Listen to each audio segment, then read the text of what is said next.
من المشركين.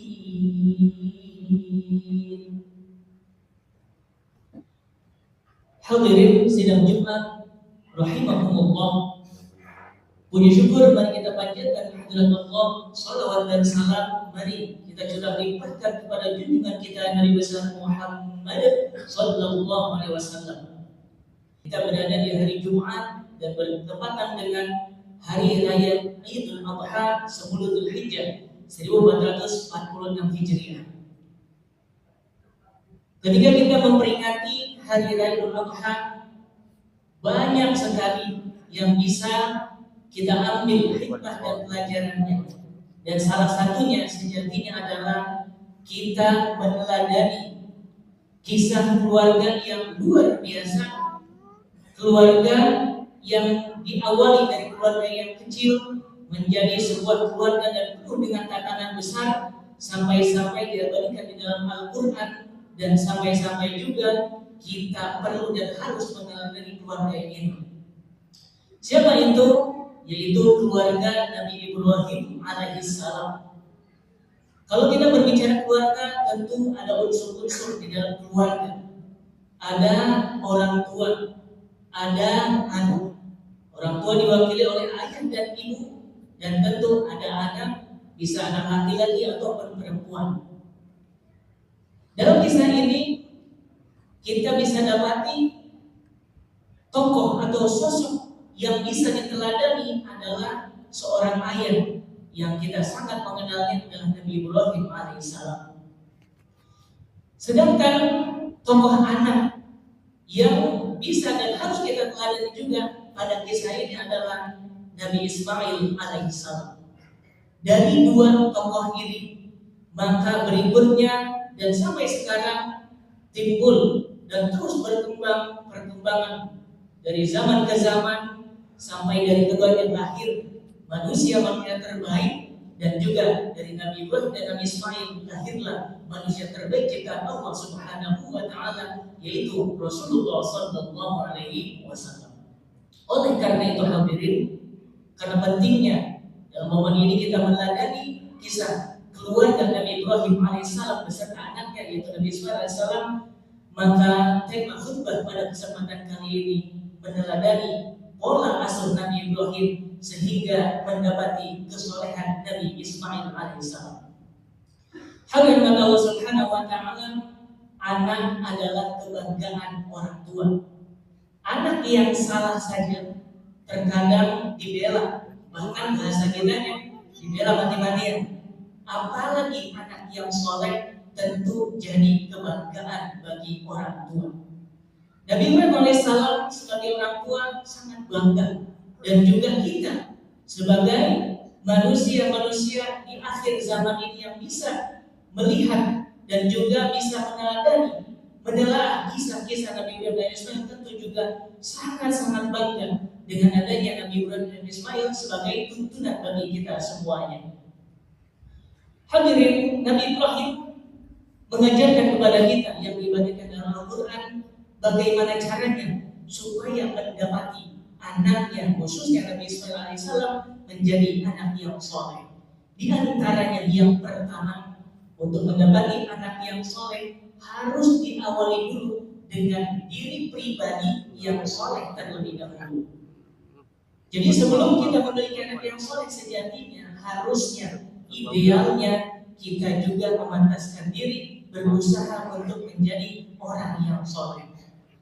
Karena jadi orang tua bukan hanya sebagai orang atau yang berkewajiban memberi nafkah saja, makan dan minum dan sifat-sifat badan yang lainnya, melainkan harus juga menjadi teladan yang baik bagi anak-anaknya, terutama dalam kegiatan kita sebagai hamba Allah Subhanahu wa taala.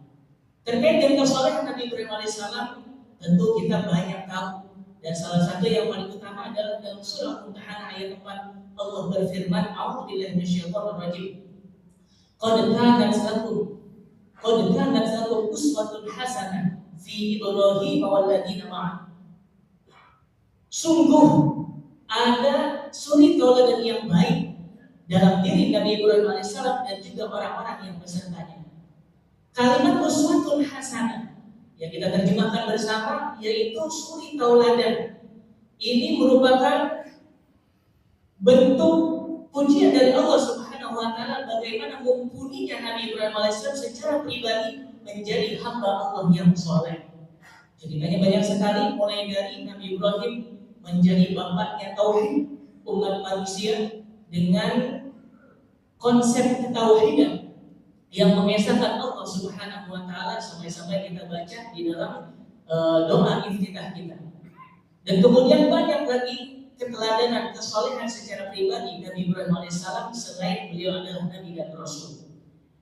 Hadirin Allah Subhanahu wa taala, yang kedua yang diajarkan oleh Nabi Ibrahim alaihissalam dan diabadikan di dalam Al-Quran untuk mencetak anak yang soleh harus dicita-citakan, harus diinginkan, harus benar-benar sebelumnya kita sampaikan proposal kita kepada Allah Subhanahu wa taala dengan doa-doa terbaik kita. Baik sebelum kita memiliki keturunan atau anak, ketika kita sudah punya anak dan dalam perlindungan dan didikan kita, atau bahkan setelahnya, setelah mereka lepas dari tanggung jawab kita tetap harus mendoakan anak-anak kita semuanya sebagaimana Nabi Ibrahim mendoakan anak-anaknya. Salah satunya sebelum Nabi Ibrahim mendapatkan Nabi Ismail alaihissalam, beliau selalu berdoa, A'udzubillahi minasyaitonir rajim, Rabbi habli minas shalihin. Bisa dibaca di dalam surah As-Saffat ayat 100. Ya Allah, anugerahkanlah kepadaku anak yang soleh. Dan ketika sudah menjalankan dan juga mendapati anak-anak yang soleh dan soleh, terus beliau kawal dan dengan doa beliau sampaikan munajatkan kepada Allah. Salah satunya Rabbi ij'alni muqimas shalah wa min dzurriyyati Rabbana wa taqabbal du'a. Jadi usaha tidak hanya usaha secara zahir, tentu untuk mendapatkan anak yang soleh tadi kita juga perlu usaha batin. Kita munajat kepada Allah Subhanahu wa taala agar anak-anak kita menjadi anak-anak yang soleh. Nabi saja ingin punya anak yang soleh berdoa, bagaimana dengan kita? Kita juga harus berdoa sebagaimana diajarkan oleh Nabi Ibrahim alaihissalam. Hadirin Allah Subhanahu wa taala. Kemudian yang ketiga, untuk mencetak anak yang soleh diajarkan oleh Nabi Ibrahim alaihissalam dan diabadikan dalam Al-Quran adalah dengan komunikasi, didikan komunikasi yang baik. Ini kita bisa baca dan kita teladani dan kita telah dari ayat yang biasa kita baca sebagai ayat utama terkait dengan penyembelihan Nabi Ismail alaihissalam dalam surah As-Saffat ayat 102. A'udzubillahi minasyaitonir rajim. Falamma balagha ma'ahu as-sa'y qala ya bunayya inni ara fil manami anni adbahuk fanzur madza tara. Qala ya abati if'al satumar qala ya abati if'al ma tumar satajiduni insyaallah as-sabirin. Wa ma'ala bi muradi.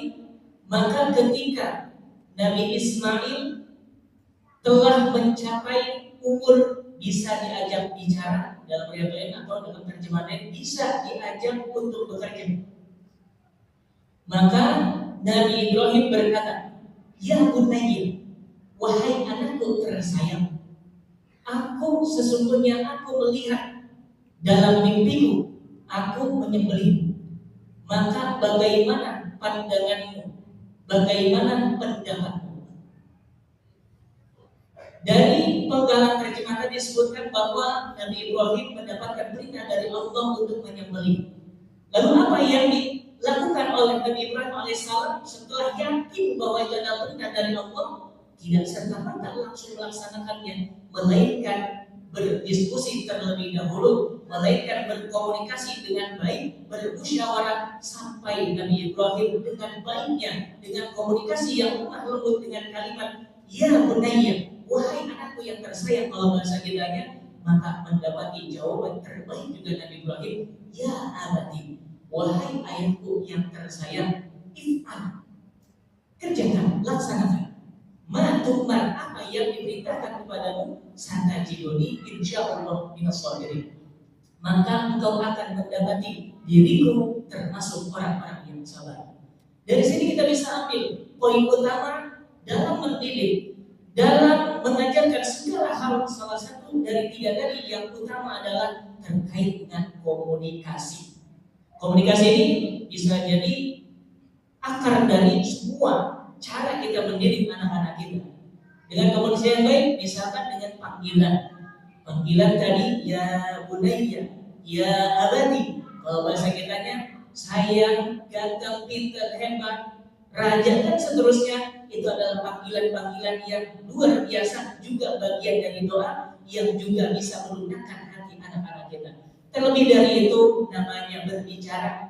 Kalau misalkan ada pembicaraan yang melampaui batas, dan tidak baik, kasar, cenderung kotor, maka setidaknya itu pasti juga akan ditiru oleh anak-anak kita. Na'udzubillahi min dzalik. Ada gara-gara salah ngomong, salah bicara, salah memilih diksi kata dalam berbicara, padahal niatnya baik.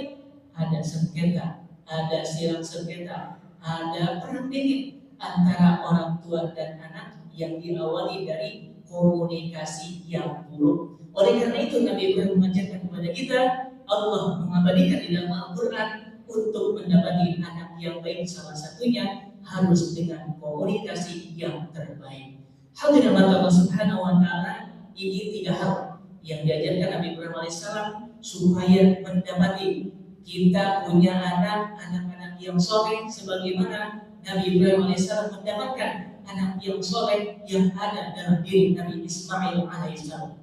3 hal ini menjadi dasar kalau misalkan kita mau mendidik anak kita, misalkan mau supaya rajin sholat, maka diri kita dulu harus rajin sholat sehingga jadi bahan untuk ditiru atau jadi contoh yang baik. Jangan sampai kita nyuruh sholat tapi tidak sholat. Yang kedua tadi, kalau kita ingin mendapatkan anak kita yang rajin sholat, maka kita juga selain nyuruh, selain mencontohkan, kita doakan juga anak kita supaya bisa menjadi ahli sholat. Dan ketika menyuruh dan ketika mengontrol, terus kemudian hal-hal yang bisa menjadikan anak kita supaya nurut untuk sholat, kita juga gunakan dengan bahasa yang baik, komunikasi yang baik.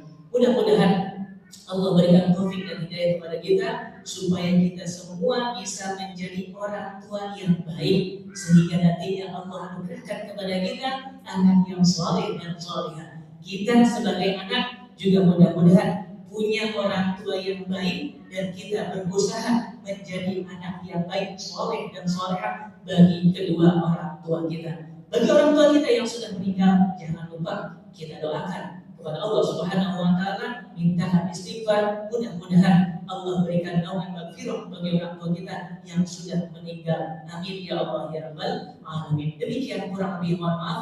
Barakallahu li wa lakum fil Qur'anil azim wa nafa'ani wa iyyakum bima fihi minal ayati wa dzikril hakim. Taqabbalallahu minna minkum tilawatahu innahu huwas samiul alim. Inna Allah wa malaikatahu yusalluna 'alan nabi ya ayyuhalladzina amanu sallu 'alaihi wa sallimu taslima. Allahumma ighfir lil muslimina wal muslimat wal mu'minina wal mu'minat al ahya'i minhum wal amwat innaka sami'un qaribun mujibud da'wat ya qadil hajat. Allahumma faqihna fid din wa 'allimna at-ta'wil. Rabbi hab li min ladunka dzurriyyatan thayyibatan innaka antas sami'ud du'a. Rabbi hab li minas shalihin. Rabbi ij'alni muqimas shalati wa min dzurriyyati. Rabbana wa taqabbal du'a. Rabbana atina fid dunya hasanah wa fil akhirati hasanah wa qina 'adzaban nar. Ibadallah, inna Allah ya'muru bil 'adli wal ihsan wa ita'i dzil qurba wa yanha 'anil fahsya'i wal munkari wal baghi ya'idukum la'allakum tadhakkarun. Fadhkurullaha al-'azima yadhkurkum washkuruhu 'ala ni'amihi yazidkum was'aluhu min fadli yu'tikum wa la dzikrullahi 'azza wa jalla akbar. Aqimus shalah.